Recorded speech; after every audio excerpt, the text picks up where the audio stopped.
good afternoon or evening, I suppose it is, Wildcats. We're here tonight. I'm super excited. We're going to be hosting our first Overwatch. Our Overwatch match tonight is going to be the ACU Wildcats versus the Mount Hood Community College Saints at 7 o'clock. And then later on tonight, we're going to see the Wildcats take on Ball State Cardinals. We're looking forward to some great matches tonight. I'm Zathras, and I've got with me Mardu here, and we're going to be your hosts tonight, and we're just looking forward to some great matches. What are you looking forward to tonight, Mardu? Well, I'm looking forward to obviously getting to see these teams play against each other. Obviously this is not professional Overwatch, but these guys are really good, definitely better than anything that I can do, right? Sure. So I'm really excited to see some of the plays that they can pull off, see the teamwork that they're putting into this, and just see the Wildcats get to play some tonight. And so the Wildcats have been doing great so far. This is going to be their second TeSPA match that they're going to be playing in the preseason. They are currently 1-1, I believe, right now, and so they're coming into this looking to gain some ground. They competed a couple weeks ago at the OP Live Dallas tournament, where they placed into the quarterfinals after defeating SMU on the big stage with a 7-minute and 20-second holdout on Volskaya Industries. It was a pretty impressive thing. So I heard it was epic. Yeah, I'm expecting some great things from the Wildcats tonight.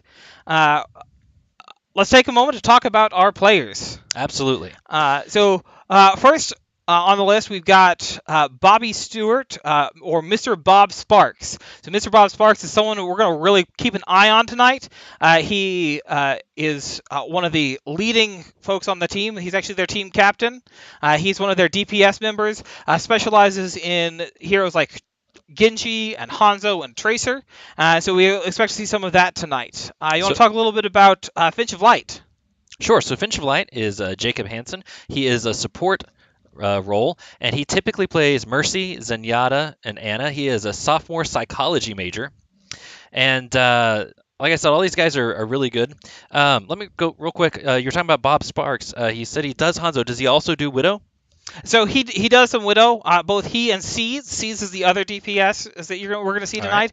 Right. They both do play some Widow, depending on the need. One of the things that I know the Wildcats have been focusing on a lot lately is really just watching the other team composition and making adjustments so that as they see a certain composition, they are able to just rebound from that and make some adjustments and really hold out. That's what did them well at the OP Live Dallas tournament, and I think that's what will do them well tonight.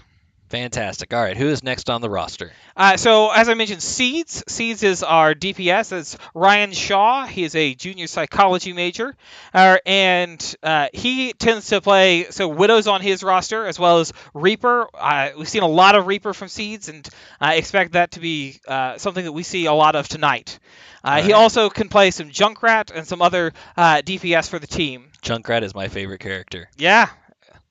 Love that tire. So next up is Diego Sanchez, or Paco de Taco. He is the off-tank for the team, and we're going to see him probably playing a lot of Zarya tonight. Zarya is kind of his main go-to. If they're playing Dive, I expect that we'll see him switch over to Winston for some of that. But Zarya, he's been working on that a lot. And one of the other things that I would expect, if they're doing well tonight, a lot of that's going to be on Paco landing those gravitons. Absolutely. Because when he pulls those off, the team really comes together and just clears things off. And if he can land those tonight, then they're going to be in a solid place. Awesome. And he is a freshman biology major. So next we're going to talk about David Pape. Is that how you pronounce it? I believe that's correct. Pape. All right. Also goes by Lendis. He is the main tank, and he'll be playing Rhine, Orisa, or Diva if it's a dive comp. He is a freshman computer science major, which is fantastic. That was my major. And tell us a little bit about David. So Lindis tends to lean towards Reinhardt. He's really good at Reinhardt or Orisa. If they're playing dive, you'll see him go on the Diva, so he can close that gap pretty quick along with the rest of the team. But I expect that we'll see a lot of him on Reinhardt with Paco playing the Zarya, and them just working together to kind of tank things for that team. Okay. And that brings us to our other support, Hard Cakes, or Evan Mullen. He's a junior biology major, and he plays a lot of Moira, Lucio, and Brigitte. Okay. One of the things about this team, though, is that we've talked about some of the heroes that they're going to play tonight, but we could really see just about anything. So I know that Finch of Light, while he tends to play the Mercy Zenyatta kind of things, his Brigitte is really great as well. And so I expect we're going to see great things from this team tonight. All right. And Brigitte is just a great character in general to play in almost any comp.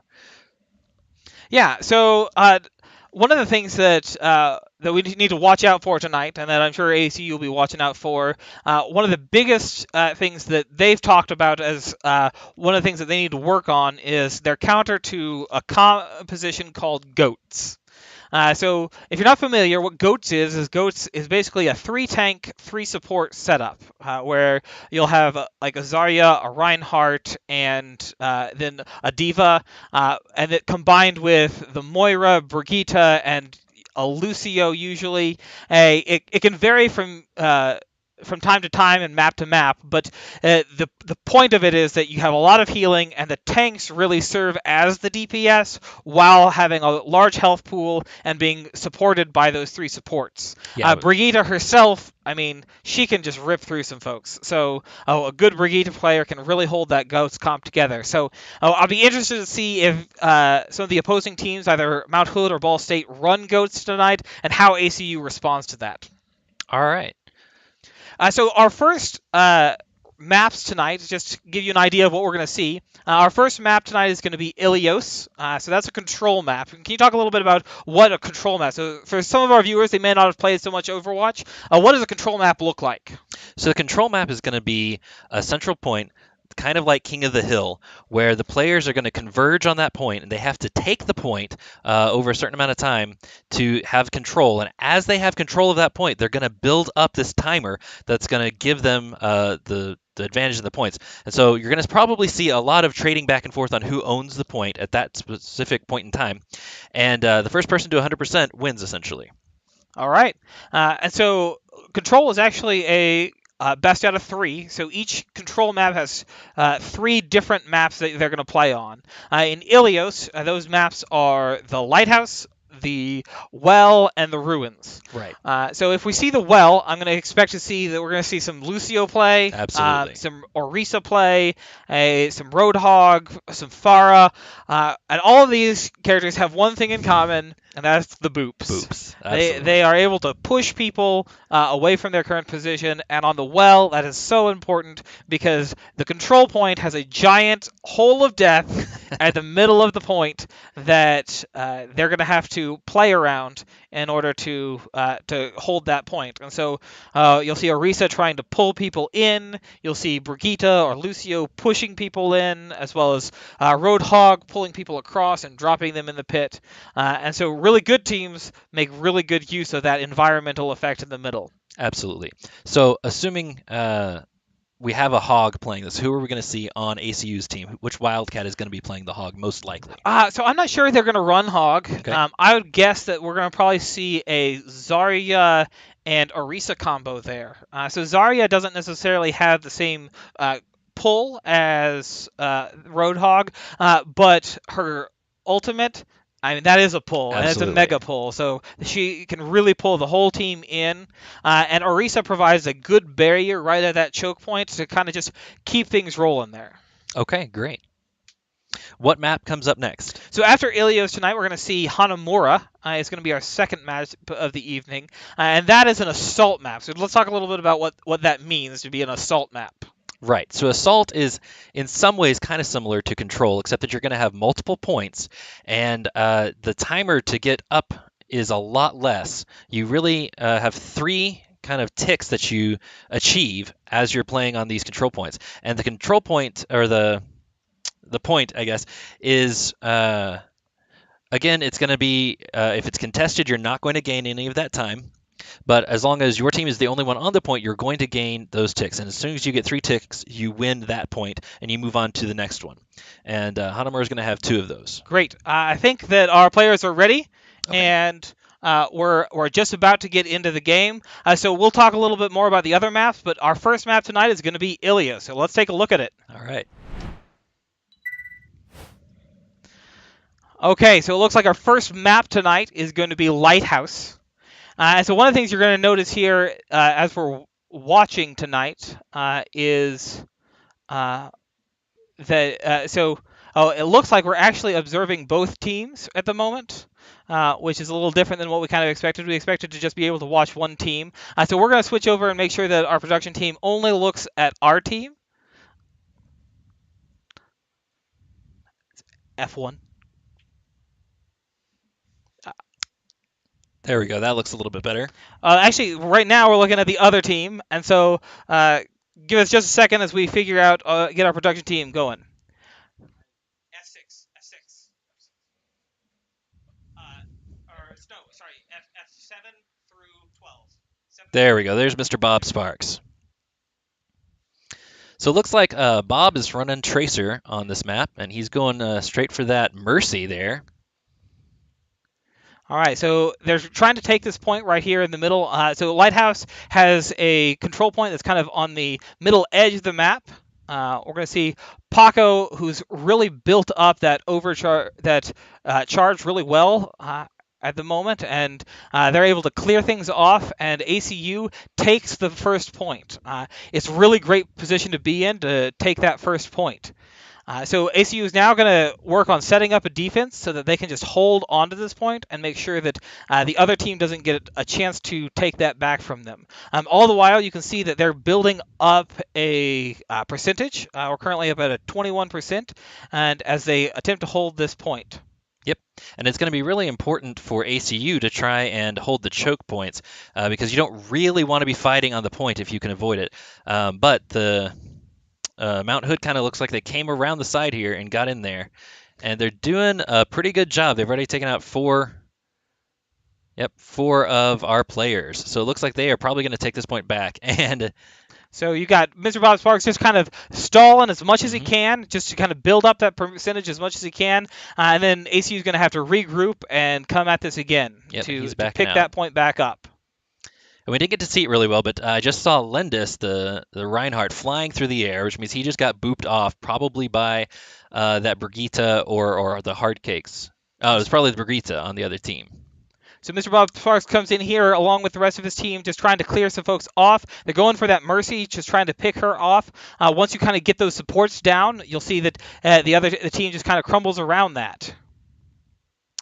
But this push did not do exactly what they were hoping. So ACU is going to really need to regroup here, get back together as a team. One of the issues they were kind of seeing there was that they were going in one at a time, and they really just need to stick together.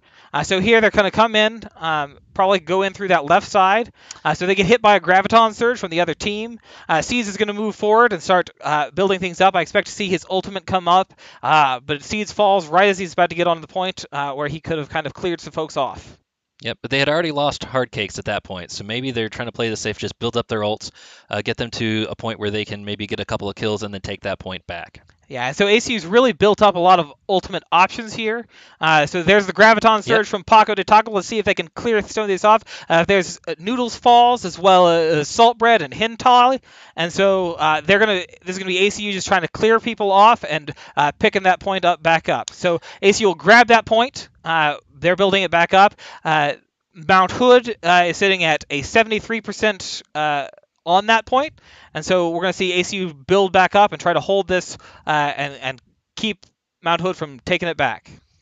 Now that's really interesting. It looks like Mr. Bob Sparks switched over to the McCree here and took out Saltbread, the Mount Hood Farah, which means that they're going to have to wait until that respawns so that they can regroup again. And Bob Sparks is already up to 96% ult. his ult again, and it looks like they're doing a really great job here of maintaining that and getting it ready. And they just took out pretty much the entire team. So a really good defense there by ACU. And kind of a late. It looked like a little late ultimate there from Lindis, as some of the teams had already gone down, and but that may have just been some of our perspective over here. And so the catch Noodle's kind of out in the open, Interesting, but and he uses he's his able to ult. kind of pick off some of those teams with the help of the Brigitte.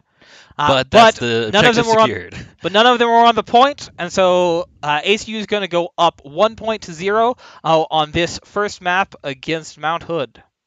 So ACU is going to step back up and get ready. Our next map, it looks like, is going to be Well, the Well. And this so is an this is the exciting one you'll see that ACU and Mount Hood have both locked in an Orisa. We're going to see that. Hard Cakes on the Lucio for that push. And Paco de Taco is actually playing Hog, it looks like, And assuming so he stays on we the are side. going to see that Hog Orisa, where you've got two different pulls that can kind of bring people in and drop them down that giant hole of death. Yep. And Moria makes a really good healer on this one because the orbs can really bounce around that area to either heal or do that DPS. Absolutely. So you're going to see each team kind of taking up this corner. It's pretty standard to see where the Orisa kind of sets up that shield to keep the team safe while they try to pick off the team on the other side. Yep. Bob Sparks is down and Seeds, so both of the DPS are down right now. Just got the one tank now, or Paco de Taco fell as well. So we're looking at just a couple supports and the Orisa here. We're going to see Mr. Bob Sparks move over to the Widowmaker. Going to try to get some long-range picks and hopefully kind of help even things out so that the other team can go down. So Hintal does fall from the Mount Hood team. Yep. And it looks like ACU has kind of grouped back together. There goes Hard Cakes, though, as he dies. And that Farah, the salt bread, is really giving them some trouble in the back there. Looks like they're trying to take her Lindis out. turns around and takes out the salt bread from the back. We see two ultimates available for Mount Hood, so they may use some of that. Yeah, we see the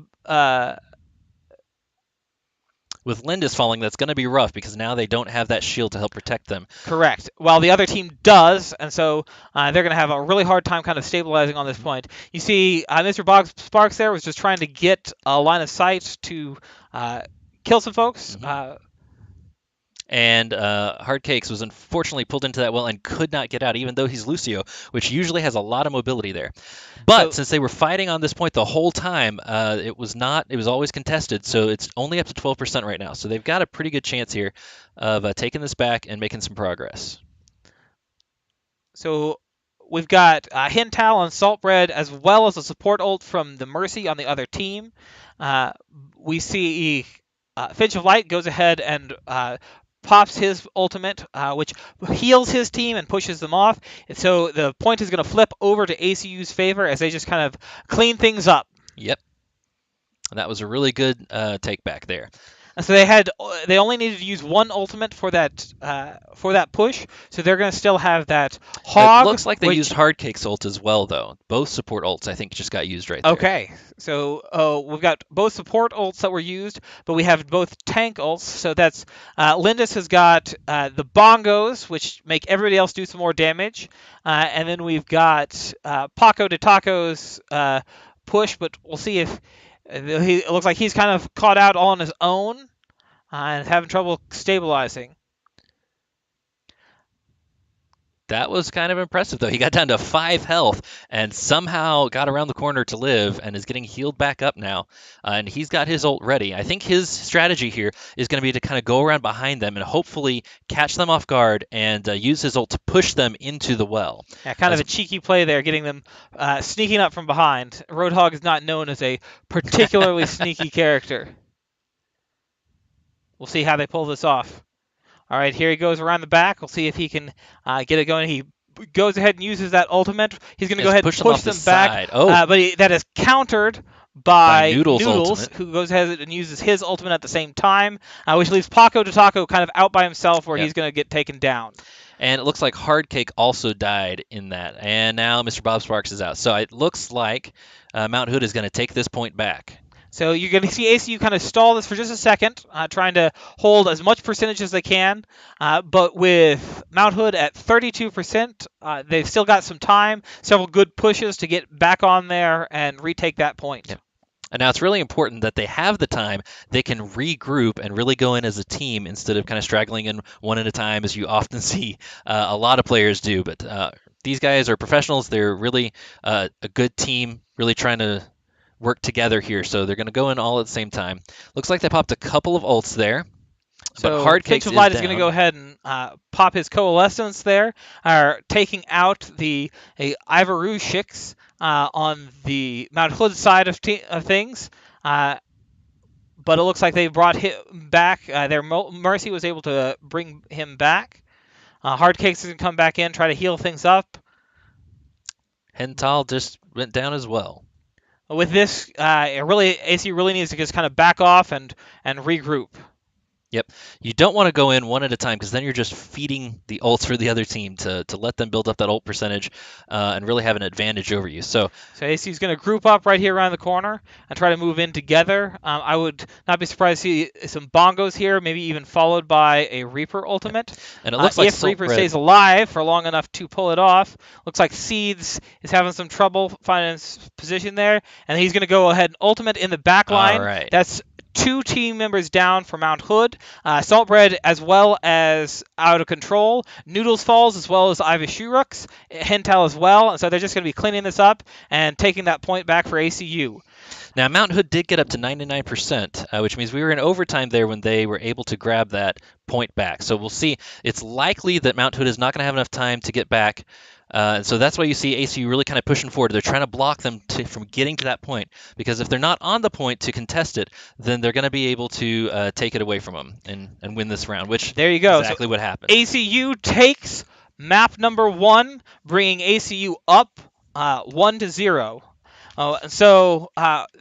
For those not aware, our match tonight is going to be a best. So there are 4 maps. The 4th will be played only in the case of there are 4 maps. So the last will be only in the case of a tiebreaker, because it is possible to get a draw on some of the maps, and so we're going to see. It's going to be a best 2 out of 3 tonight. All right. So how much time do we have before the next match? Just as long as it takes for them to set up. So that was a really interesting match to see.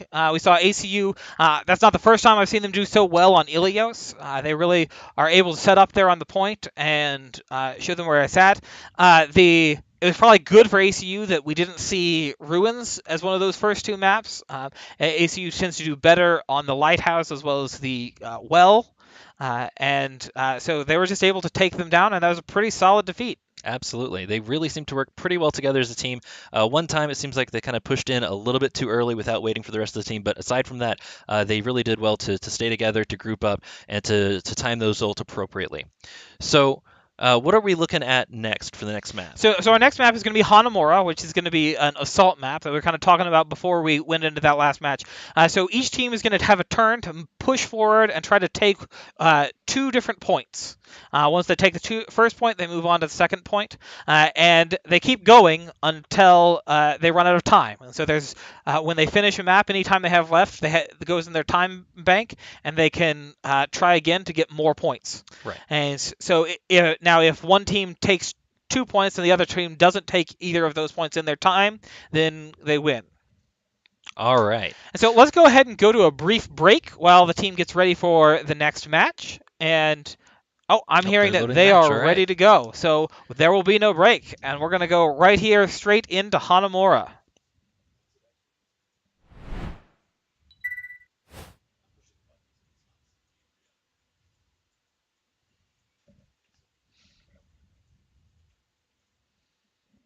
After this, you need to tell whoever is leading to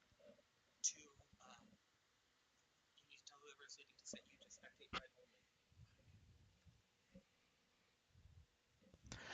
only. Okay, so we've got ACU is setting up here for the first push in Hanamura. ACU is going to be on the assault side for their first push here.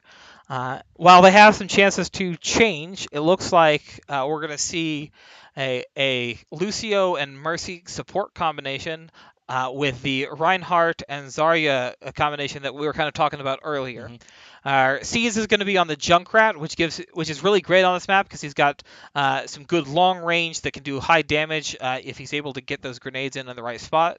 Well, that's going to be really important because typically what you're going to see is the other team is going to be using a lot of shields to hold that choke point, and so the Junkrat is going to be able to destroy those shields a lot faster than a lot of other players here. So hopefully we'll see them be able to get through that choke point a lot faster and really get the action going, because a lot of times you can get stuck at that choke, and it makes for kind of a boring game if you're not careful and you're not really working towards that. So let's see how this goes. So ACU is going to go down that right side, which is actually a little different than what it looks like Mount Hood was expecting. And they're really just diving for the point. So what they're trying to do is get on the point, set up, and say, this is my point. And so Out of Control is going to go ahead and fall for the Mount Hood team. Mr. Bob Sparks also falls, along with most of the rest of the ACU team. So they're going to have to back up, regroup, and try again. Yeah. And you said somebody fell for the Mount Hood team, but I did not see that happen. Who was that? So Out of Control did fall on the Mount Okay. Hood side of things, but they were the only one that fell. Okay. So we're going to see Seed switch over to the Pharah. Pharah is a great option at this map. It kind of gets up tall and is able to deal with the team from above, getting above and behind those shields. Mount Additionally, Hood doesn't really have a great counter for it Exactly. with Hanzo and Junkrat. Junkrat is not a good counter for that Pharah. The Hanzo, only if they've got just really great aim, is good for it. But there's the Junkrat managing to take down Seeds, and so ACU is going to back up and regroup here. you can see Mount Hood is really kind of holding that control point pretty well. It was really kind of interesting to see ACU get through so fast and go for that point. You don't see that very often. And there's a Gravitron to try and finish them out here and delay things a little bit more. Interestingly, they used both ults, but they did not time that Hanzo ult very well with the Zarya ult. Ideally, what you want to do is you want to group everybody up and then use that Hanzo ult to kill everybody while they're in the Graviton. And it looks like they missed that a little bit here.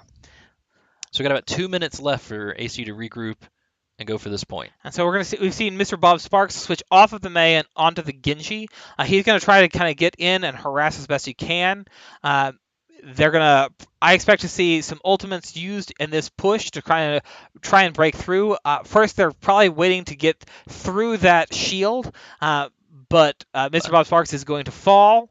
And it looks like he was brought back by Finch of Light. And they're going to use the Graviton Surge and start cleaning off this Mount Hood team. And they popped the Mercy ult as well. So get that extra heal. They used, so it looks like they actually used 3 of their 4 ults in that particular push, but it does get them the point that they needed, and so they're going to be able to pull this entire thing as the Mount Hood team sets up and prepares for their defense on point 2.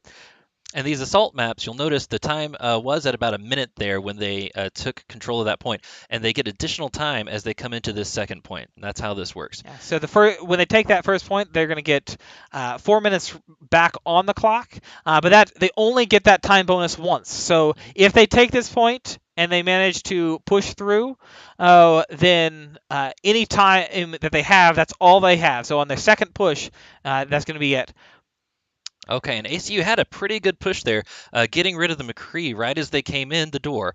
It looked like they were going to maybe make some progress there, but looks like they used a couple of ults there. Saltbread, the Reinhardt ult to stun and get a couple of kills, and now they're pushing everybody back, and it looks like ACU is going to kind of reset here and go back to spawn. So what I wouldn't be surprised to see here with ACU is kind of taking their time, being a little more methodical, building up some ultimates so that they can kind of combine those, because that really worked well on that first push. And in fact, all of their pushes tonight, the ones that have been successful, have been just really a combination with an ultimate ability of some sort.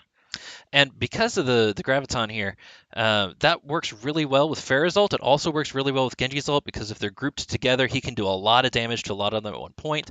And obviously that Pharah ult with the rockets is going to do a lot of damage as well. All right, Hental is down.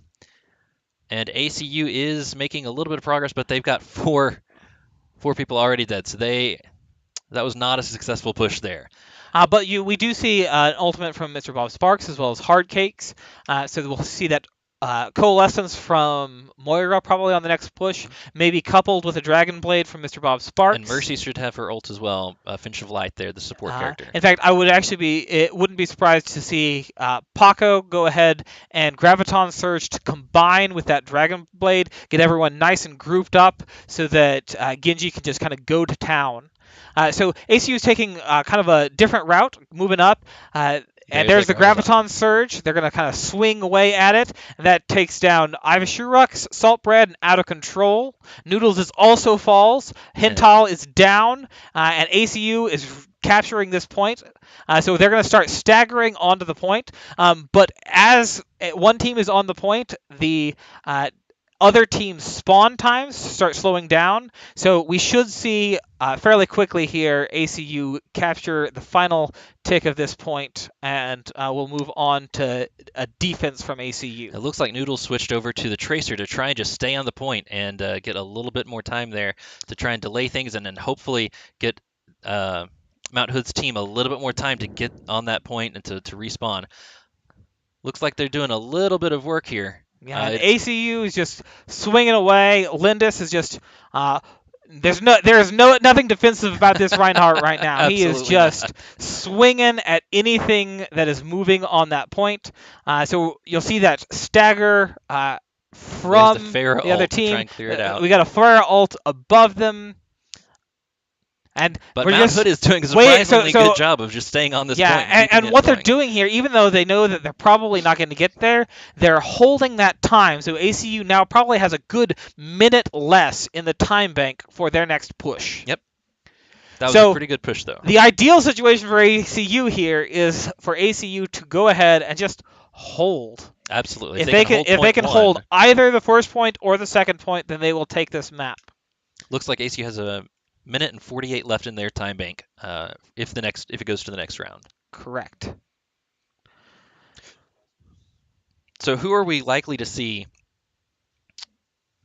coming out here on the defensive side for the Wildcats? I expect that we'll probably see that Zarya and Reinhardt combination again. We might see an Orisa, depending on how they're feeling. Interesting. Looks like Bob Sparks is going to be going with Hanzo.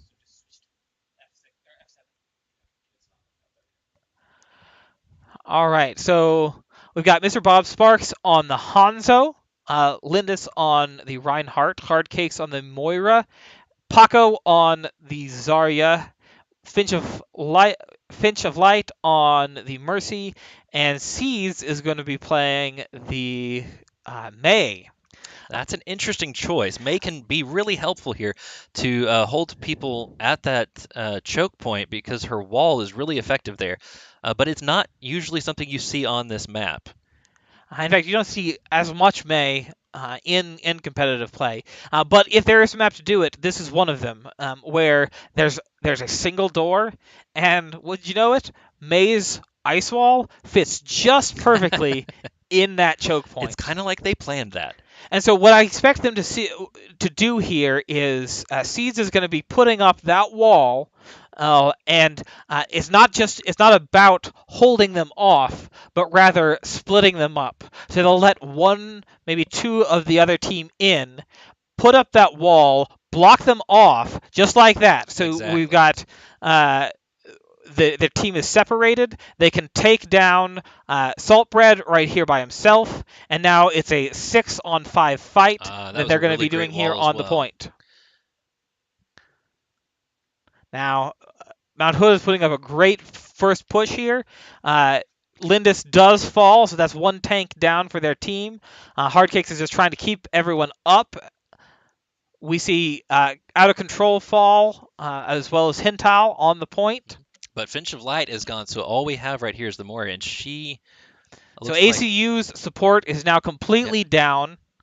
So any damage they take is permanent until those supports get back.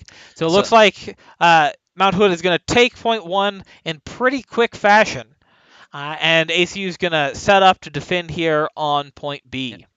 Now ACU does have one ult, but Mount Hood also has one, and they're a lot more built up. It looks like AC used a couple of ults there trying to keep that point, and it did not quite work. And it looks like Mount Hood here is just going straight for this point. And now I expect to see a pretty quick ult from May here, maybe. Just kind of help clean them off. Well, that's not. There it is from May, freezing the team up. I kind of think that may have been a little late to the game. They had already cleared off a couple folks off of the point. But they do manage to hold here and show a good solid defense on point B. Yep. And Finch of Light is at about 50% on his ult, so that armor could come into play if they can utilize it in this next fight. And Sure. Seeds looks like she's trying to build up her ult as well, or his ult, I guess.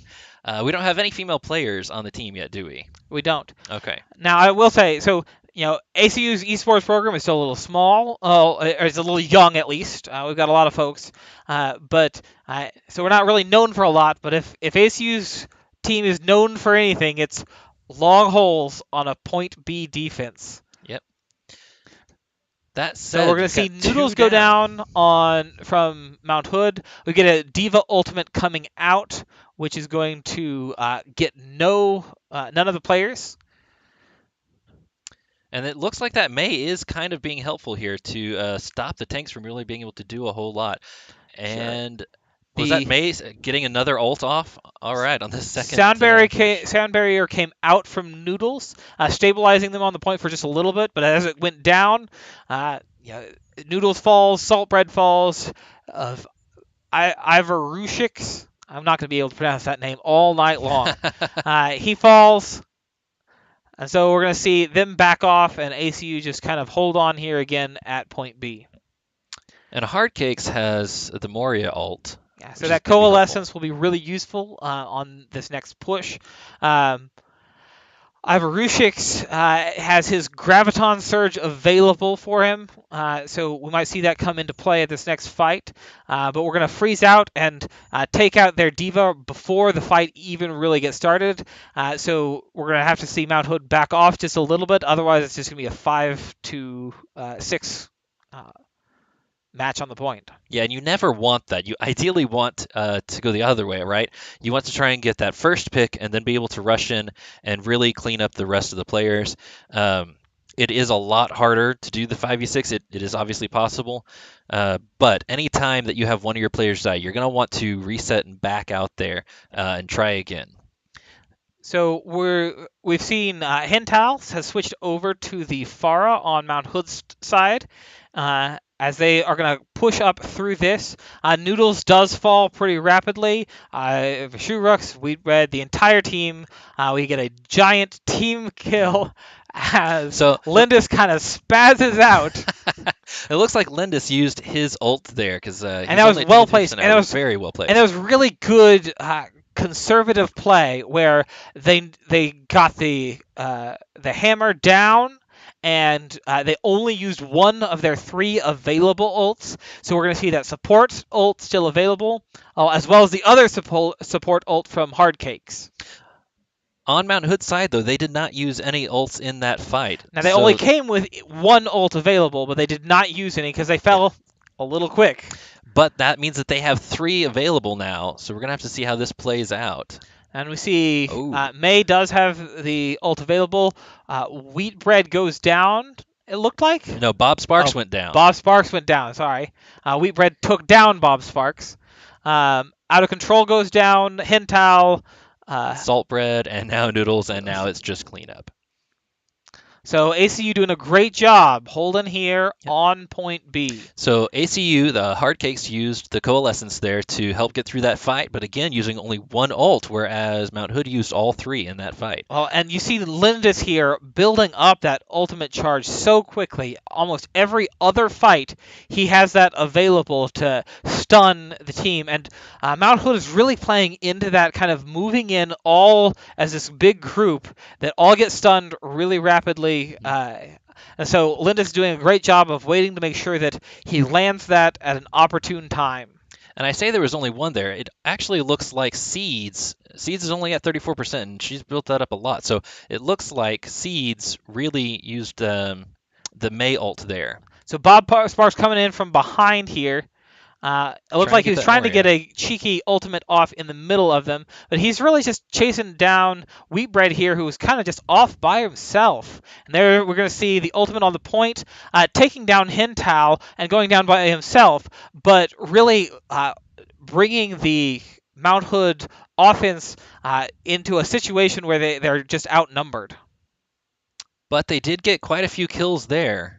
So they've got what is this, a 3-on-4, and it's obviously ACU is coming back into this fight. So it's gonna be really hard for them to get this now, losing a couple more. And so there's that stagger that ACU is Mhm. doing, just kind of staggering them off, finishing them one by one, which just delays them more and more. Now, ACU needs to be careful not to overextend here, because if they do, they're going to start getting a stagger of their Yeah, own. and you can see them backing up. You can see Lindis, that Ryan, coming out to help protect, to let them get back in and get set up. We got 50 seconds on the clock, so that gives Mount Hood two maybe good pushes, depending on what they do here. More likely one, just as they're going here. It seems to be a little bit slow getting in there. So you see Reaper kind of come up and try to get up behind the team, having a little duel with Hintal there. Hintal goes down. We see a Graviton Surge come out, which takes off practically the entire ACU team here. So now it is just Hardcakes trying to stay alive. We'll see Finch of Light maybe get in there in just a second, but they are So making some ACU is good just going to progress try to here. stall this out as long as they can. If they can hold it for just a couple more seconds, that puts the other team into overtime, and which puts ACU in a much better position moving forward to kind of show them up. Now, if Lindis can get off a great ultimate here, which he doesn't look like he's going to use, he does finish them off. It looks like ACU is stabilizing. Well, you say Well, that now. I say that. The seeds is there. The So May, we got Paco de they're just Taco over they're on holding on Winston. here as long as they can, trying to uh, keep this Mount Hood defense off as much as they can. Now again, we're going to have that stagger on the timing on the defense. Yep. So But even though they Hental are just closer, used it's going to the take them longer to get through. We have no ultimates available anymore. So there we go. Mount Hood is going to take the second point in overtime. Mhm. So what we're going to see now, we should see each team will get one more minute. If one team finishes in overtime, then I believe it adds 1 minute to each team, and as we go into the second round. Yes, so we'll see a minute added to Mount Hood's time as. No, not yet. So maybe the time doesn't add until it's their turn again. I guess not. Uh, So no, in assault. Excuse me. It's been a while since I've seen an overtime situation like this. So ACU's got a chance to push here. ACU has time in the time bank. Mount Hood does not. It's only if both teams go into into overtime. overtime, or maybe that's a draw. You know, these casters. What do they know, right? So we're going to see ACU. I believe what we're going to see, ACU has 2 minutes to get one tick on point A. And if they do that, they win the match. Because that will have gotten them farther in their allotted time. Okay, and so it looks like we've got Paco de Taco switching over to the Winston here. It looks like they're going to be doing kind of a bit of a dive comp with that and the Diva, maybe going straight for the point to try and take that over. And really, the idea behind that is to get the other team to split up a little bit. And so I would expect to see this Lucio push that just quickly. Yeah, here they go. They're getting on that point.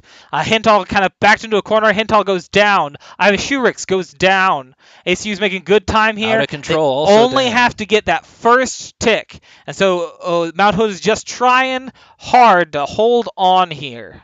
But they are And unsuccessful. ACU goes up 2-0. So that's going to be the win for tonight, but I believe we're still going to see a third map because we want to see all three play out. But we won't need to see a tiebreaker tonight because ACU has taken this match from the Mount Hood Saints. And there's that Reinhardt play of the game where he really, really used that ultimate to his advantage and got pretty much the entire team there with that hammer down.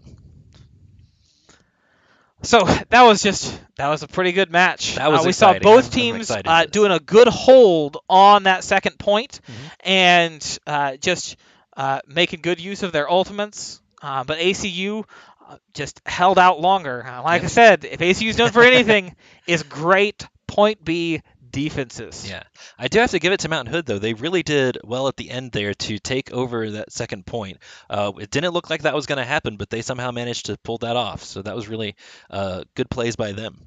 All right. Well, we're going to kind of see what's going on here for our next match, and we're going to be right back.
All right, we're back, and we've gotten confirmation that in this play of the TeSPA preseason, we don't actually need to go to a third map. ACU clinched that victory pretty handily, and so we don't need to go to a third map and play it out.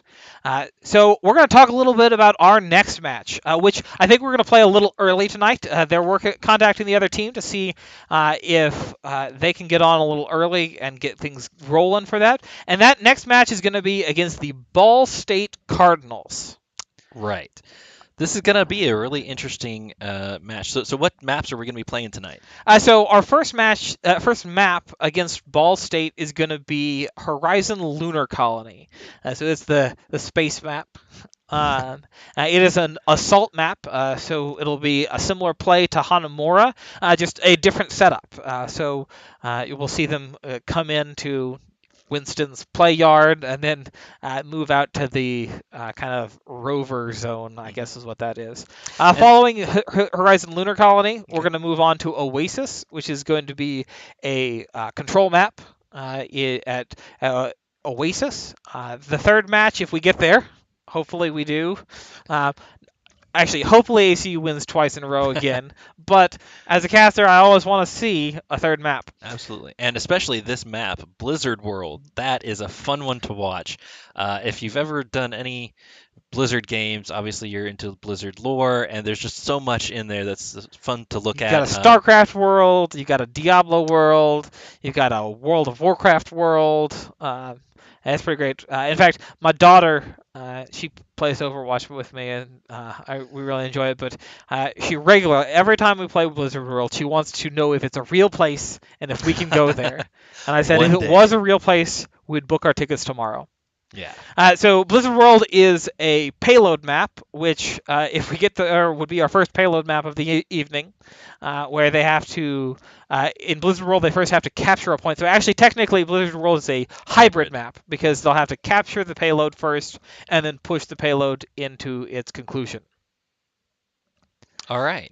So going back to Horizon Lunar Colony, which Yeah. is the first map that we're going to be playing tonight, it's interesting that Overwatch has actually changed this map up quite a bit recently to make it a little bit easier. Easier is not the right word. To make it a little bit better for competition. They've blocked off a few of the areas that you could go through previously and made some new paths for the players to go through and advance and try and get to that first point. So do you want to talk about that a little bit? Anything in specific there that you want to mention? Most of their changes happened on the first point A, where it just kind of limited some of the options, so it really channels the team through a specific opening, allowing the defense a little better opportunity to hold at that choke point, as opposed to really surprising the team on where they come out. Yeah, because you could really kind of come from three different sides there. There's really two entrances, but you can also go up top, and that provides a lot of advantage, especially if you can get up there with like a McCree and maybe get off his ult, or even a Pharah who can kind of jump up over and just rain down rockets into that area. Yeah, so it'll be interesting to see what kind of compositions, because that's one of those maps that you kind of see a variety where, depending on what you're wanting to do, you'll kind of see some of that. We're going to talk a little bit about the Ball State team. On average, just being honest here, their team SR, their skill rating, is actually fairly high. We were able to look and see what they play. So their team captain, which we'll probably see tonight, Ollie, he is a DPS player, it looks like, with a 3420 skill rating, which is actually fairly impressive. Um, we'll probably see him along with Jenks, playing on some DPS as well, with a 3985 skill rating, Getting very impressive. which puts him up significantly into the upper echelon of players. But one of the things that our team has talked about is that so they may have these individual players that have these high skill ratings, but they also have other players with a 2510 and a 2550, and So it's really not necessarily about the individual skill of any one player. It's about how well that team works together. And ACU has done a really good job in the last couple weeks. So ACU's Overwatch team has only been playing together for about a month, but they've done a really good job of just working together and timing those things to go off at the same time so that they can take a leg up. So even the players that may individually be ranked higher than they are can't compete with the cohesion that we see on ACU's team. Right, and Overwatch is absolutely a team competition. You can get a couple of shots off as a Widow or a McCree, and really feel like you're contributing to the team and contributing to the game. But it really is a team sport. You have to be careful to be with your team, make sure that you're not going off alone. You have to, like you said, time those ults. That is so important to being able to win the maps and to actually make progress. Uh, So this should be really exciting to yeah, see. it would be great. It would be great to see 4 matches tonight, right? It would be amazing to see four So matches if we tonight, do but see 4 matches tonight, the tiebreaker for the evening is Nepal. That is a control map, and so it's a great tiebreaker because you can't tie. You can't get a draw on that particular map. And so the last map would be Nepal. It'd be great to see some play in Sanctum, where there's another giant pit of doom. But we'll have to wait to see what we get. Yep.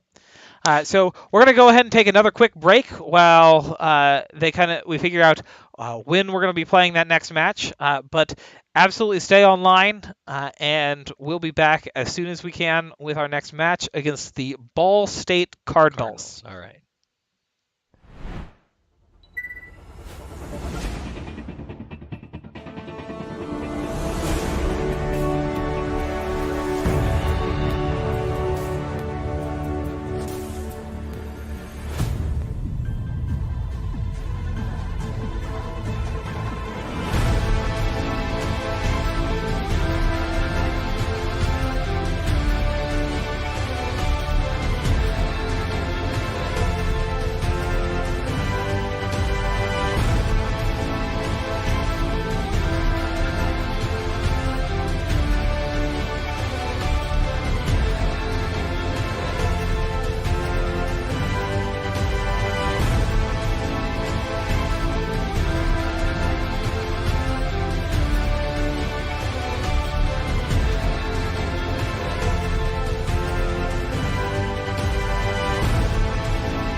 And we're back.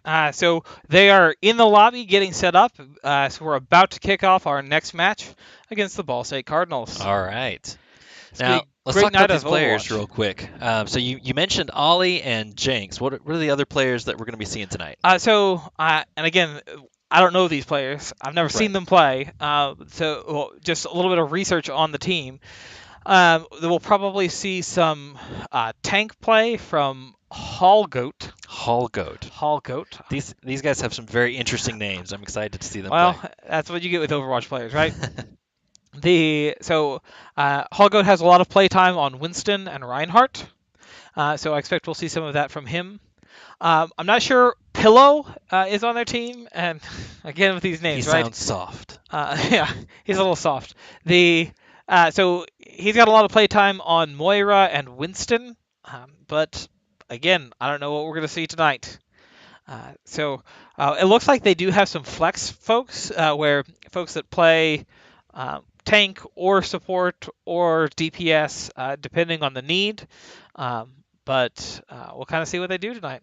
All right. So on the ACU side, on the Wildcat side, are we still expecting the same comp with the Rhine and the Zarya, or are we looking at maybe switching that up for these So different I maps? would expect to continue to see that for most of the matches tonight, unless they're moving to a dive composition or something, just trying something weird. Which worked really well on Hanamura there. It's the last true, one. and So that was a it does have its point. place. They made a point to push that for that last thing because they only needed that one tick, and so I expect that we will continue to see that Zarya and Reinhardt, both of them have significantly more playtime on Zarya and Reinhardt, and so I would expect that we continue to see that play there. Where we'll see the variety is in the DPS, Okay. depending on what the other team is playing and what they really feel they need to do. So I bet we'll continue to see a Mercy, or Moira. So I guess we'll see some flexibility on the support side too, because All right. they ran a lot of Mercy, Moira, or Lucio,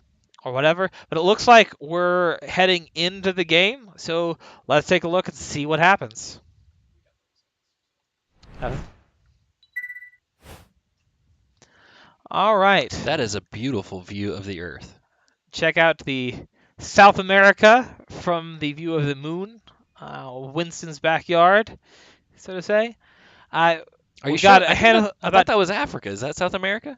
No, that's definitely South America because you Okay. can see the little peninsula up there. Okay. Yeah, that goes up Hard to see into. with the clouds. Yeah, Africa looks different. Yeah. So we're coming in here. We do have the settings set where we're only spectating the ACU team this time, so we won't be able to know what all is happening on the side of the Cardinals. But we do get to see what's happening on the side of the ACU Esports team. So it looks like we've got Reinhardt and Moira and Zarya. Unfortunately, this particular perspective doesn't give us a nice, happy list of all of the players. Yeah. So it'll be a little more interesting to cast and see who's playing what. We may not be able to call out all the switches, but we will get a good view of this game as we move forward. So it looks like we've got a Diva Reinhardt composition in terms of the tanks.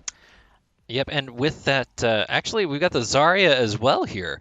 So So this is triple they- tank and a Brigitte. You know what this is? They're running them some goats. Yep. So this is going to be really Ghost interesting. is super powerful. We're going to see how ACU pulls this off. And just the idea is that they move forward and they just are an impenetrable force. They all Yeah. stick together, so they've got that group healing from Moira and from Lucio. It does look like they've got an Anna and a Junkrat on the other team, along with a Rhine and a Zarya themselves. So the other team is set up kind of on the high ground and then kind of moves down. So Ball State is now on the point, and Hardcase kind of moves back in by himself. We'll see what kind of tricks he thinks he's up to. It does look like he dies on the point. and Paco de Taco falls. takes out one of their team members, but it looks like ACU is going to need to back off, regroup, and try this again. And wow, they Ball State Cardinals just used a Hanzo ult there to try and clean things up a little bit to get the Moira.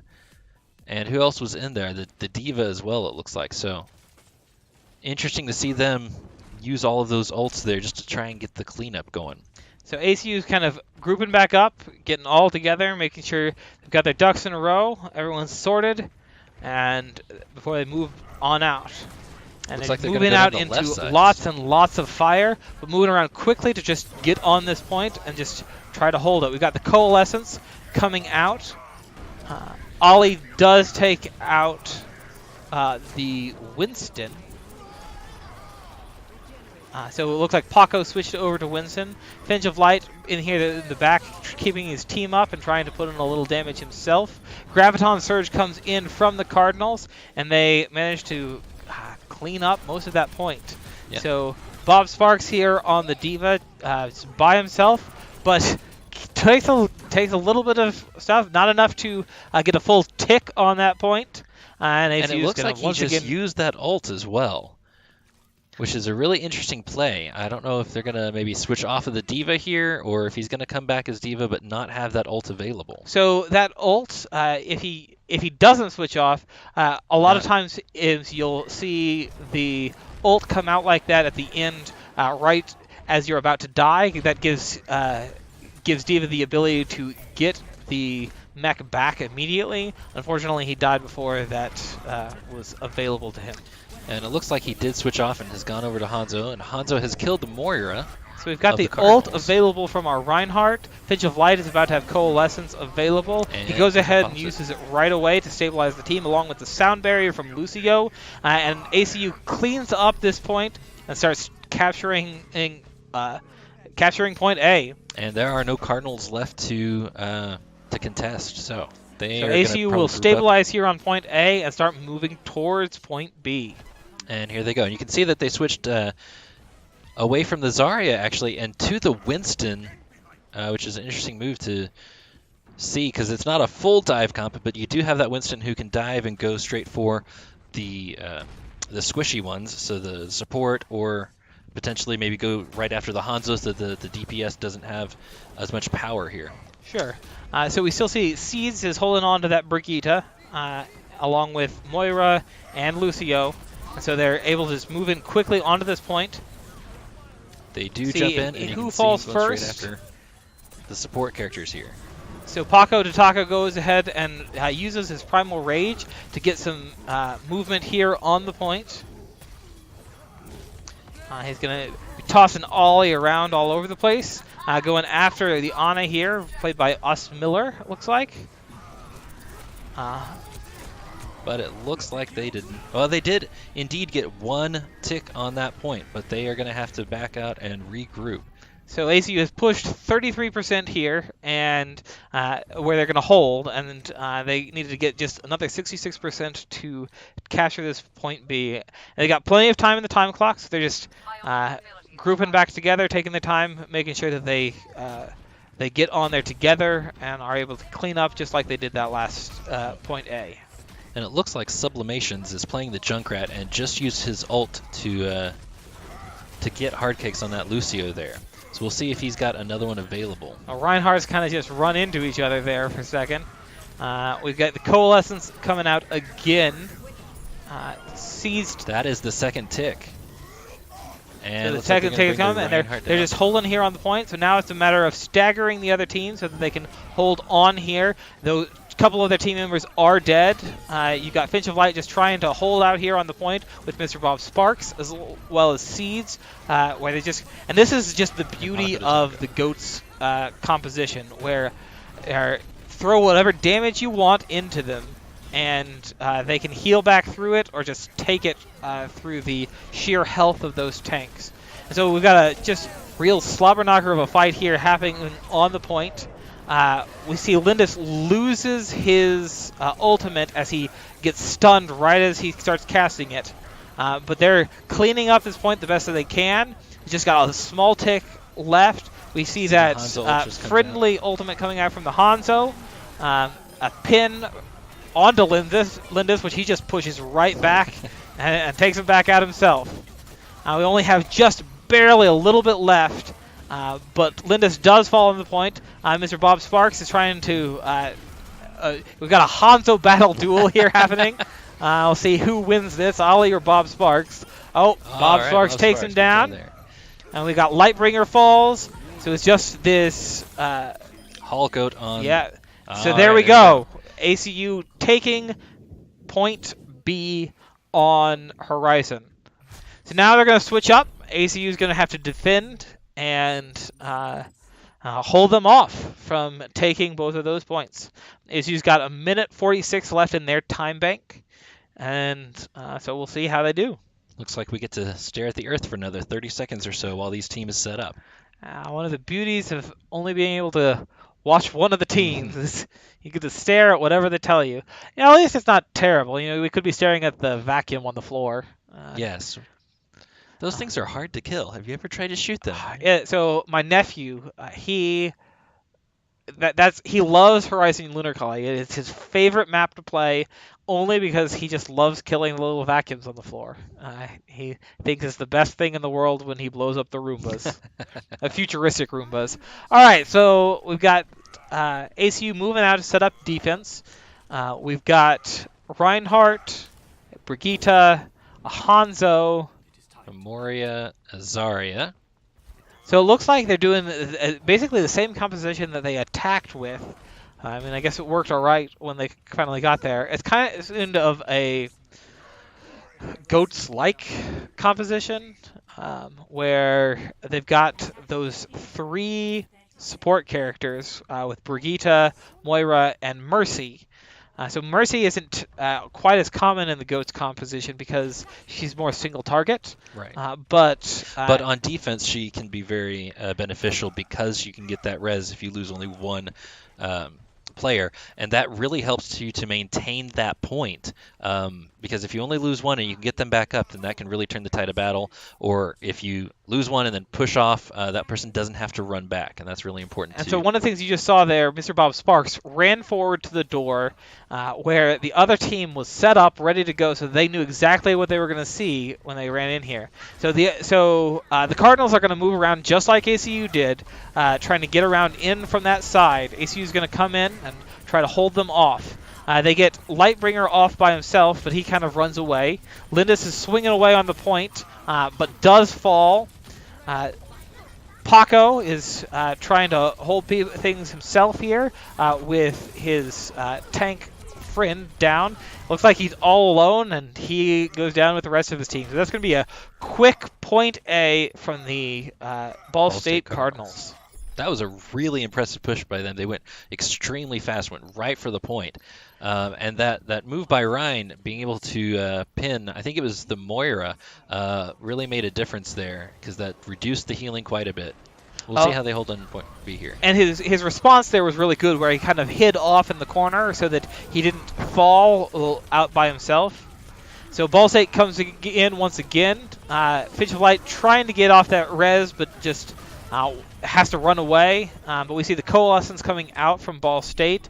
And we're going to see a pretty quick point B from Ball State. Like it, yeah. Hey, we got a Diva dropped in on the spawn just to keep them from getting back in. Yeah, that was So extremely that was well played. one of the fastest point twos on Horizon Lunar Colony that I've seen in quite some time. So that's going to leave how much time here? 6 minutes and 33 seconds for Ball State. That is quite a lot for ACU, only having 1 minute and 46 left. So they're going to have to be really fast about this first push, really get those points. And then the second time through, they're going to have to hold really, really well against Ball State if they want to win this one.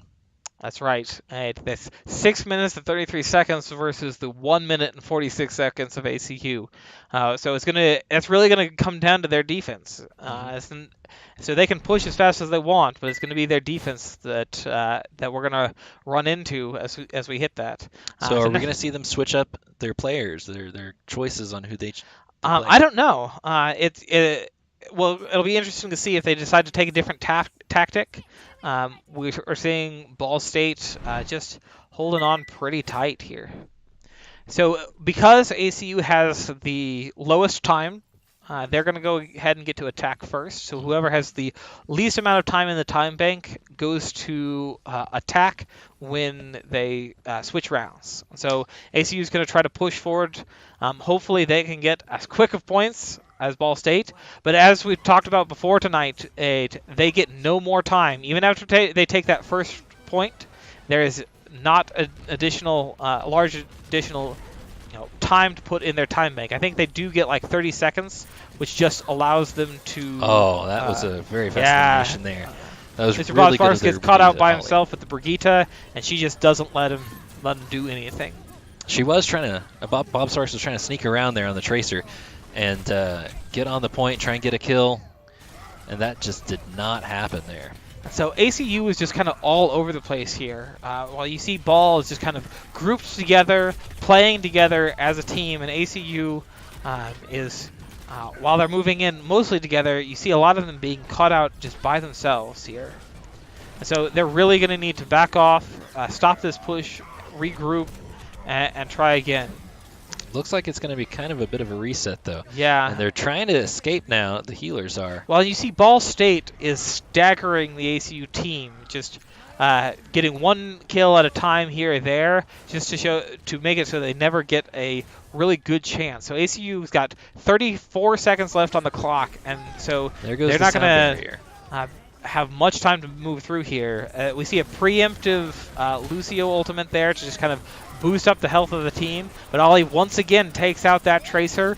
Lightbringer brings down the Seeds on Reaper.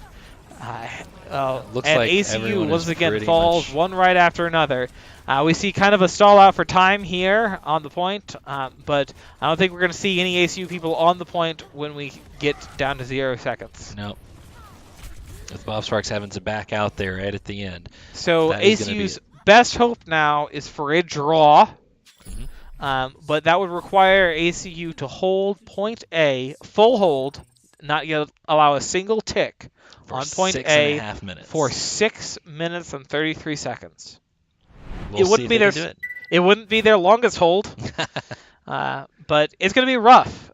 Point A is not a simple point to hold for a very, very long time here on Horizon. There's not a really good central choke point that you can do. You kind of have to set up back on the point, which allows the other team many options for coming around and getting in. Well, and once Ball State gets their ultimates built up, it's going to make it really easy to just come in there and fire off a couple of those ultimates if they can time them together. They got plenty of time to bank them all up and know that ACU is probably going to be popping their ultimates to try and hold, whereas they can just go ahead and do a full team wipe if they need to and just hold on to those ults to come in all at the same time. So this looks like an interesting comp. Looks like we're actually going to get to see Bastion play with Orisa and Rhine and a Brigitte. So what this is the Hail Mary.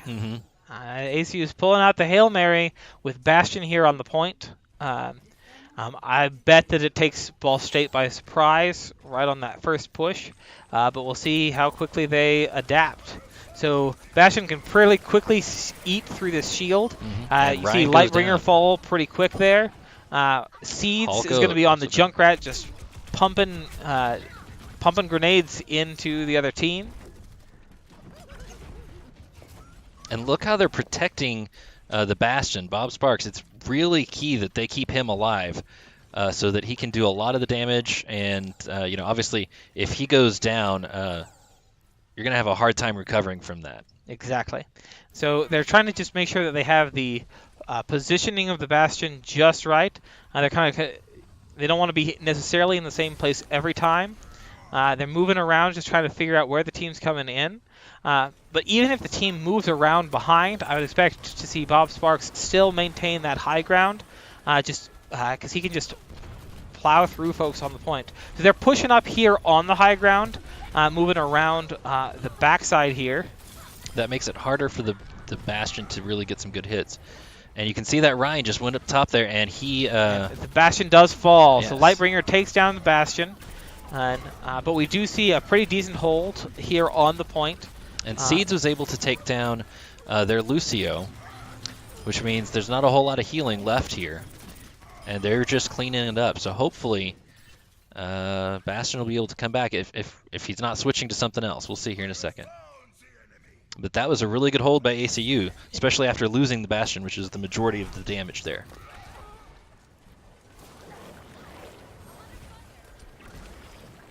But we can also see Ball State is still putting on the pressure. That Diva was kind of coming in there and just harassing them and making sure to make them get back to the point and stay on it. And so what you'll see here is we've got a damage boost going on to the Bastion, so that he just does extra damage against that team as they try to push in. You can see how fast they're trying to get around that corner. Ollie falls down pretty quick again. They're moving back down, so Bastion does jump down to try and hold that line right there at the front. We see the Reinhardt fall to ACU's Reinhardt. We get a Diva ultimate on the point. And it that looks does like manage to take hard cakes out. Yeah. Sees gets a kill off of onto Us Miller. Hallgoat takes out Paco de Taco, and Mr. Bob Sparks is taking out Sublimation's mech. I think they didn't actually take out Paco. I think they just took out his ultimate. Okay. So Paco is still there as Orisa on the point. And Finch of Light has the armor ult available here. May see that come out. And so ACU's doing a decent job of just staggering this team so they can't come in as a full group. If I were Ball State, I would just stop. Get back together. They've got 3.5 minutes left. Let's see what ACU does here. I'm particularly impressed by Seeds and how he's jumping around and really evading the Diva who's going right after him. Because if you can get the Junkrat down, that is also a huge amount of damage. But you've got both the Bastion and the Junkrat being able to take down these barriers from the Ball State team, as well as that Orisa. That's good. Targeted DPS against them. So we're going to see Ball State go around that other corner here and see if they can make some progress. So we've got this ultimate coming in from Seeds. We'll see if he can connect with anyone important. He does manage to take out Ball State's Bastion, which they have switched over to. We get a Graviton Surge on the point. Linda's doing his best to block the damage, but he does fall on the point. Finch of Light in here trying to stay alive, trying to keep people up, trying to clear off this point. That has only got 2 of the other team members on it, but and it looks like Ball State is going to take this point. So Ball State takes the first tick of that first point, which clinches them the victory in the first map. Yep. So what map are we going to see next? So next up, we're going to see Oasis, which is going to be another control map. So hopefully we can see ACU come back a little bit here. There is no tie option on Oasis since it is control. So hopefully we can see ACU just bring it home. That was a great play of the game by Reinhardt there, with the slam and then just everything after that, and really just swinging away. That's what Ryan is really good at. The shield is really helpful, but he can do so much DPS if he just swings his hammer. And if you know that you've got that healing behind you with that goat comp, you can really do a lot with the Reinhardt. That's right. And so we're going to be moving to Oasis. Oasis, as I said, is a control map. It's got 3 different possibilities that they'll see. I'll be honest, I can't remember all of their names, but we'll kind of see where they land here in just a second when we get into the game. So what do you think ACU could have done in that last match to really kind of hold on a little better, or more relevantly push there early on? You mean, are you talking about on the defense or when ACU was attacking? When ACU was pushing, ACU got held up really a lot there at the first point. What might they have done to be able to push that a little faster, get more time in the time bank? Well, they did a pretty good job of staying together there and really trying to play as a team. But Ball State really just had so much healing and so many shields that they couldn't really break through it. So I think something to get past that may have been helpful. Maybe a Junkrat to just destroy those shields and be able to do some more damage, especially from afar. I don't think, you almost never want to do a Bastion on attack because you're not going to be able to get the sight lines that you want. You're not going to be able to get set up. They're going to see you coming. So that would be really difficult. Well, and I'd say, so what they did eventually is they switched over to the Hanzo. Yeah. And so maybe if they had done that a little sooner, I don't know if that would have helped them, but... Since Hanzo's ult can go through those barriers and still do damage. Well, That can. and with Hanzo's recent rework, that those storm arrows Mhm. really are great at puncturing those shields, doing lots of damage to a large shield. That's true as well. So here we are on Oasis. We're going to be moving forward. So it looks like they're going to be going around the side to just get set up here on this point. Say, this is my home, and you may not be here. Looks like Ball State is running an Ana to try and stop some of the healing that ACU has. Hulkout on the Diva, and it looks like ACU's Brigitte is already dead, and Finch of Light is gone as well. So, But we do have a couple kills on the Ball State team. Some of them being rezzed up by their Mercy, though. yep, and But it looks like the ACU team is really fighting for this point. looks like a bit of a struggle. Looks like they've lost quite a few players here, and it's an interesting fight because somebody is still contesting, and you're going to see contesting for quite a while. This particular map, you're not going to see usually a quick turnaround. There's usually a lot of fighting. The players can get back pretty quickly even if they do die. So as long as somebody's on the point for a few seconds at a time, they can really get in there and keep going. So you see the Graviton Surge come out from Paco to Taco, but not really. While we did get sublimations down, there was just a one-person kill there. Yep, and that But it looks like Hanzo it's ult. enough for ACU to start taking some progress on this point. But Ball State comes back in pretty strong. Like you said, pulling this point around is difficult, which is why it's important to get that first capture. Yeah, and it looks like they may have used those ults a little bit early. They may have thought that they could make this point work if they could get 1 or 2 kills. But if you notice, after the Graviton Surge, the Graviton had already gone off, had already killed somebody, and was pretty much wearing off as the Hanzo ult came out. So that Hanzo ult really didn't hit anyone, and that may have been kind of a mistake by ACU. Sure. So here they're going to group back up. They're going to come in together, making sure that they're working together as a team. So we see this Doomfist on the team for the Cardinals, where he's really good at punching through some of those shields, getting in, and as long as he's doing damage, he keeps himself pretty well healed up. And Ollie is their second highest SR, so he's really good on that Doomfist. He's doing some excellent work there to come in, to back out when he needs to back out, but then jump back in when he's got his abilities available to build up his armor or his shields there. Yeah. You see the stagger there on the Moira, so ACU's going to just have to wait just a little bit longer for this push, unless they decide to go in with just 5. And the Doomfist is really good against the Reinhardt because he can, push him away, he can knock him around, and get rid of Ryan's shield, which is protecting the rest. We can even see Doomfist is now coming in with an ult here. And I didn't see where that one landed. But it looks like Finch of Light did take out Ollie on the Doomfist. They did get the res off, though, so Lightbringer goes down for the Cardinals, and ACU is just trying to clean up this point as best they can. Ollie falls once again. And there's no res available at this point in time. And actually, Finch of Light killed Battle Maniac there, the Mercy.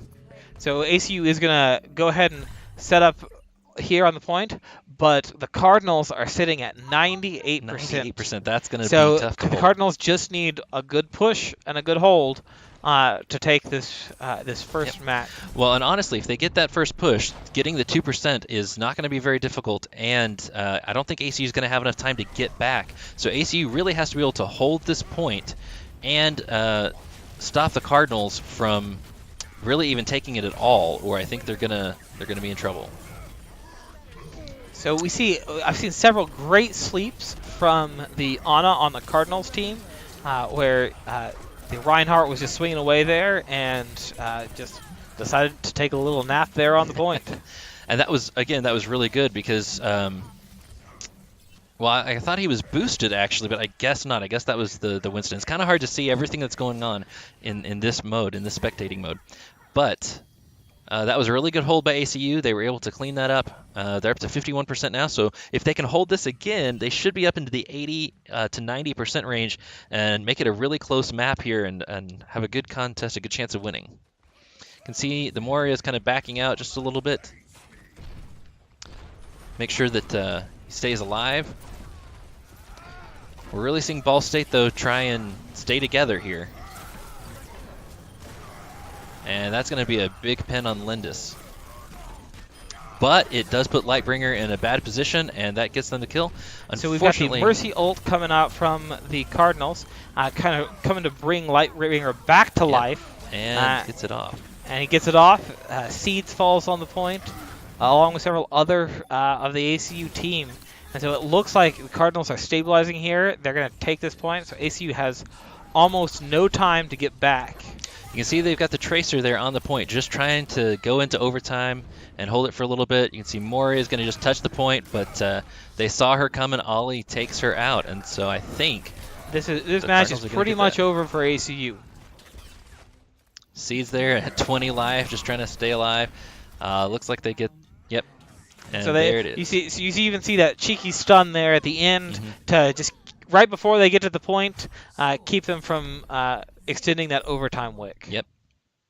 So we're going to go into the next map on Oasis, where ACU needs to hold this as well as the next one in order to take the second map against Ball State. Otherwise, that'll be the end of this match, and ACU will end up at a 2-2 match history. Yep. So interesting that they're going to be running the Hog here, because you've got that hole in the middle. It's not a hole of death on this map. They just fall down and they can kind of come back up and around. But it does stop them from contesting. It does get them out of play. So maybe that's why we're seeing the Hog on this map.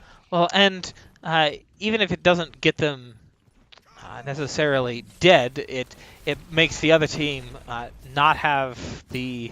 you're fighting 5 people into 6 people, and so it's definitely not an ideal situation. So we get Mr. Bob Lightbringer off by himself. They managed to take him out, but the Roadhog has died on the ACU team and is coming back. But ACU does hold here on the point and managed to take the first capture on the second map of Oasis. And it looks like Ollie there on the Ball State Doomfist is kind of off by himself. I can't see if they're going after him or not. It looks like he is regrouping and getting back with his team, as Hog comes back in on the ACU side. Oh, that was a really great play there by May. Oh, but it looks like Hog and Brigitte are both down now, so that just leaves Moria for the healing. And that is not going to be a whole lot. We'll see Mr. Bob Sparks just kind of stalling here on the point, getting as much of the percentage as they possibly can. And he drops his ultimate there. And so that gives time for the teammates to get back. And while ACU is not likely to be able to hold this with all of this trickle, the goal here is really to get as much percentage as they possibly can while here on the point. See Reinhardt holding off with that shield with the McCree ult on the Cardinal side. So the McCree is not able to get any of those squishy targets that he was looking for. We see this charge in from Lindis, but he gets taken out pretty quickly thereafter. That was right after the stun, which was a really good stun. Unfortunately, it wasn't as effective as it needed to be here. And the Cardinals did manage to complete that capture, and they're going to take this this point. And so ACU is going to need to regroup here and get ready for an actual real push, not just stalling things out. And I'm not sure. Kind of looked like Seeds was running back there as McCree. May see a change coming in on him. So maybe not. McCree's got his ults. ultimate. He's probably We're wanting gonna, to at least get if that they off. can take this high ground and hold it for a second, then that would have been a really nice pick on that Mercy. And so we're gonna see this behind. Get stunned though. But he does manage to take Ollie out. Lightbringer is going to fall here as well, and ACU is going to stabilize here on the point and take back this point. Mr. Bob Starks takes out Sublimation on the McCree as a May with a headshot there, I think. And so we've got a rally available as well as a blizzard available on the ACU side of things. Just to hold this out a little bit longer, hopefully get Ball State into the same position that ACU was on the last map. And you can see that Doomfist really just kind of hitting on that Rhine to stop him from being able to do anything and use his shield. And wow, that so was we get a blizzard effective. that kind of gets thrown out, but doesn't really accomplish much as everyone else on ACU's team dies before they can really follow through on that blizzard. But you'll So notice that they went into overtime. ACU is at 99%, so if they can just take it back, they should be able to win this map. that's right. So ACU just needs one good push to get back into this map. You can see Seeds there kind of moving around to be with his team. Ollie Gets the goes kill down on pretty Ollie. quick. That's great pick off from ACU. ACU doing a good job focusing fire. Yep, taking out Hallgoat next, and Hallgoat goes down. Battleman. We'll see Lightbringer fall pretty quickly here with the Coalescence coming in from ACU. that's a great sleep there by the Ana And on ACU Lucio, but manages to take the second map here on Oasis. So in order for ACU to stay in the game, they have to take this last point and hold it. But as we've seen, the ACU team can absolutely do that. Yep. Now, it looks like they've got the Winston now to really kind of take out those squishy characters. It looks like the Hog was just having a little bit of trouble staying alive and getting the maneuverability that he needed. So I think we're going to see Paco de Taco stay on the Winston here. One of the things you'll see on this particular point is that there's not a whole lot of... so McCree is kind of their only real ranged character, but even he, can be closer up. And so this point is all about moving around that tower that's in the middle and using it to your advantage. And so ACU is setting up this kind of melee-heavy team to try to use that to their advantage. You can see both of the Rhines come out straight out and kind of try and protect their team, but then, that was a... So we get a pin onto the Zarya, but it's not going to see any fruition. But Ollie is so close to going down, but it gets healed back up by his team. Linda's already having his ultimate available. We get the... Seeds does get a kill on Lightbringer, but Paco and Linda's fall. To Sublimation, I believe, using the... Well, I thought that was the... Coalescence there that got him, but I may be wrong on that. You can see Mr. Bobsparks just trying to delay things a little bit here. So they're going to start taking some time of this. We get a Coalescence out early from Finch of Light. Here just trying to hold on, stabilize a little bit, keep their team up with the Winston Rage happening. We see a Graviton Surge come in from the Cardinals, and Linda's doing his best to protect the team with that shield. Linda charges forward, gets Ollie, but subsequently gets defeated by Sublimation. I think at this point, ACU is likely going to have to back out and just try and go ahead and let Ball State take this point and then come in together and try and get it back from them. I think you're right. So that's what we see here is ACU kind of moving back together, hopefully waiting for the rest of their team. Again, it's hard to see in this mode exactly what's happening, but you know that they're communicating really well and saying, go ahead, go in, no wait, things like that. Sure. And we've got quite a few ults available, I believe. I think Lindis on the Reinhardt had his ult available. We see the Diva ult get thrown up tall, blocked out by Lindis. So it gets none of ACU's team. The Coalescence coming out once again from the ACU Well, both team. sides, actually. Ball State just used their Coalescence, trying to get a kill there as well. Lindis has his ult available, but is probably not going to get to use it here. He goes ahead and drops it, but the immediately dies. And it doesn't actually, like you said, come to fruition there. They were not able to get a kill out of that because the healing from Ball State is just incredible at this point. So Ball State is going to be cleaning up this team, and ACU is going to need to reset and try again.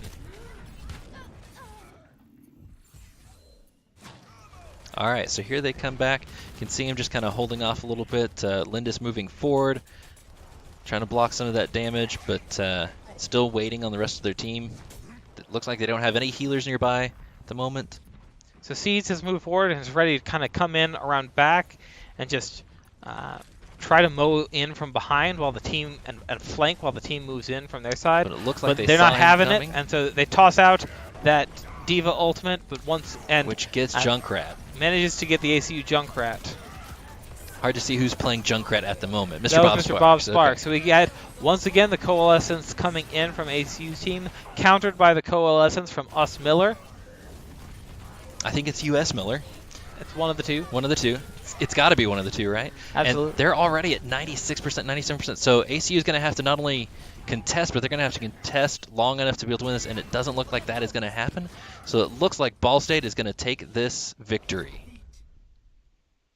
So I believe that's going to put them at a ACU down 0-2, and Ball State is going to take this victory against ACU on this match. So not a bad night for ACU. They managed to readily defeat the Saints of Mount Hood, but then ultimately fell to the Cardinals of Ball State. Yep. And that was some really good plays on both sides. Ball State working together as a team really effectively. Their healing was extremely good, keeping their tanks alive, especially keeping the Brigitte there at the end alive after she got hit with the hammer and was just very vulnerable, but they still managed to keep her alive and bring her back. So great plays on both sides. Yeah, so it was a great game. We're going to go to a quick break, and we'll be back in just a couple minutes.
Sparks. He is one of our players on the team. We got to see him doing some high damage. So a mixed night tonight. We Yep. had Mount Hood that you guys just soundly defeated. That was some great games. Had some great games again against Ball State. Just didn't quite take that victory. Yep. And so let's start by talking about Mount Hood a little bit. So what were some key moments in? Let's talk about that first map on Oasis. What were some key moments there that you really felt So, helped you hold that victory? I my favorite moment on Oasis was we had a beautiful combo of a Orisa Halt coming in and then a Reaper Death Blossom. I mean, it was just beautiful. Like shout out to Ryan and David for that. That was just awesome. That's Seeds and Lindis there. They did an amazing play there. That honestly won us the map. It was awesome. And we played that map really well. That's honest. That's one of our stronger maps, which I love because most of the time, a control point like that, a lot of people kind of struggle. Everyone on the team did a really good job of when we lost the fight, we would regroup. Just all around, really well playing on that map. Cool. So let's talk about Hanamura, which was next. Right. And so y'all had a really great point B defense against. It was insane, and I mean, shout out to our healers, Finch of Flight and Hard Cakes. I mean, obviously with you got the whole team, and without you're missing one person, but I mean, our healers kept us alive and in the fight. We did a great job of targeting whenever they came in. Also, again, David with the huge slam. I mean, obviously, y'all saw that play of the game on Hanamura. I mean, he came in, beautiful flank, dropped down from the high ground, got 5 of them. It was amazing to watch. Really well done by him. Great fight. So let's talk a little bit about the Ball State games. So obviously we weren't quite able to take that match. Let's start with Horizon, where you guys entered the round two with like a minute and 43 seconds left, whereas they had 6.5 minutes. Yeah, I mean, obviously, whenever you have a difference in time like that, it's just team spirit is rough. Whenever they roll you like that, and I mean, big plays by Ball State. They ran goats, and I mean, they did a really good job on that. That was rough. It's hard. Yeah, it's a rough one to defend for sure. But I mean, we did a great job of attacking. Our first point was a little rough. Second point went a lot better for sure. And then with the team spirits down of 6 minutes, we did a phenomenal job of holding. Obviously, healers did an amazing job of keeping us in there. Ryan on that Junkrat, Seeds was just spamming in nades, getting picks left and right. It was really well played on defense. Unfortunately, they did have 6 minutes. We got them down to 2. But it wasn't enough. Well played by both teams, but Ball State just happened to be on top there. So talk to me a little bit about y'all's discussion when you guys decided to run that fast start. So basically, we were like, we just got to run a cheese comp. That was what was in our mind. We go, they have 6 minutes. We have a minute 45. We just got to be able to out damage them, and our tanks did a really good job of shielding me on there. Healers kept me up forever. Shout out to Ball State's Anna. I mean, their antis. Yeah, I got slept. I mean, and then the Reinhardt charged me, and thankfully Finch of Flight Jacob came in with the res, but unfortunately I wasn't good enough to finish off the team. But I mean, that was really fun game.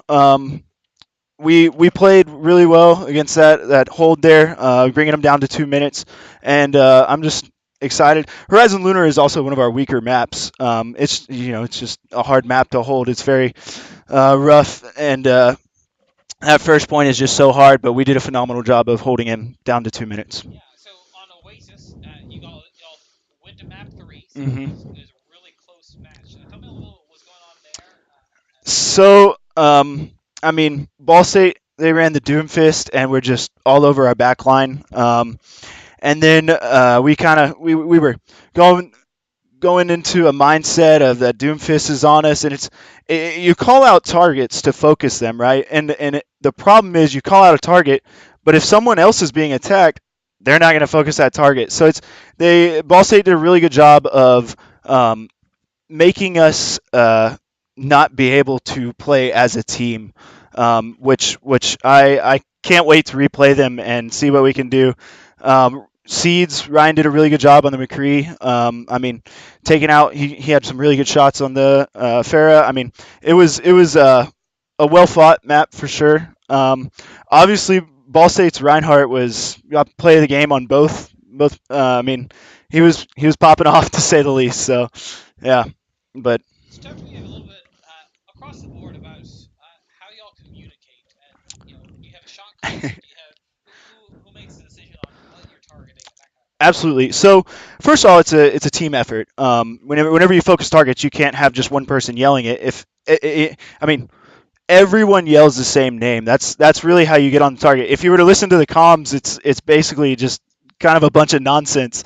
But one person starts yelling a name, and maybe two people get on it, and it just gets louder and louder. And then at that point, you have all six of us focusing one down. Unfortunately, like I said, Ball State was really good at keeping us spread out, and we weren't able to all six be on one. And with the goats comp, as you know, there's just so much healing. We tried a few times to focus down their tanks, but their heals were just insane. As much as we would like to take out their Reinhardt, it's hard whenever you have a Moira Brig and Lucio all around them. But yeah, it's all about team communication, and we just had a tough couple moments there, but we'll get back in it. Well, all around, y'all did a great job tonight. Appreciate it. It was a lot of fun watching you guys, and we look forward to some more of this. For those of you who are watching, thanks for watching. We plan to continue doing these streams. We've got an Overwatch game happening tomorrow. We're still negotiating the times, but we'll let you know. We'll have another Overwatch game next week. That is correct. Two more Overwatch games. Yes, I believe the TeSPA is 2 games every Sunday if it keeps going like that. So Our plan is to continue casting as much as we can. If you're interested in joining the esports program, you can send an email to ACU Esports at acu.edu. Give us a follow on Twitter. You can find that information below. And keep on watching. and a big thank you to you guys. It was fun being able to come here for the interview. Appreciate you having me. I mean, it's great to be able to have a game overview like that. It's hard to look at your past games from the perspective of one person, which is what we used to do. But these streams give us a chance to really.